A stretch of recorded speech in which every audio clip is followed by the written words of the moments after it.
Alam niyo, kung pupunta ka ng simbahan, dapat yun ang target mo. Lord, kaya ako nasimba kasi gusto pa kitang makilala. Pag ganun ang target mo, hindi yun ipagkakait sa atin ng Diyos. Dahil yung mga taong gusto makilala ang Diyos, nagpapakilala siya.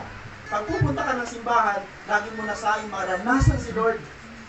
Iba pa rin ho, pag umuwi ka, ranas mo si Lord.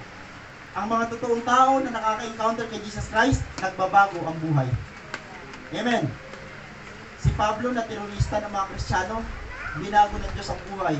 Siya ho ngayon ang mga nag-aakay ng mga tao para maging Christian. Hindi tayo Christian pag may blessing lang. Hindi tayo Christian pag maayos ang buhay. Christian tayo kahit may pag-uusig. Alam niyo, kung alam lang natin kung gaano kabigat yung krus, sa totoo lang, napanood niyo ba yung Passion of the Christ?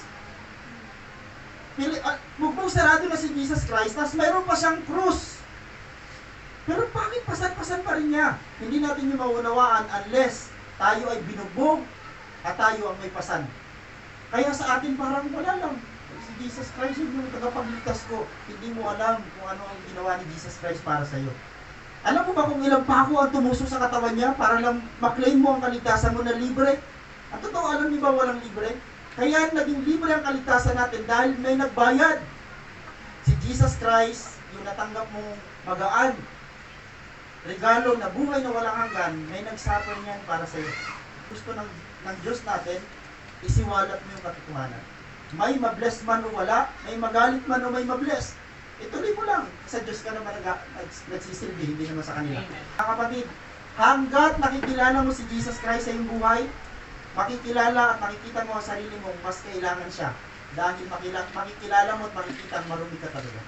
Habang nakikilala mo si Jesus na gusto, lalo kang natututong magpakababa. Tama?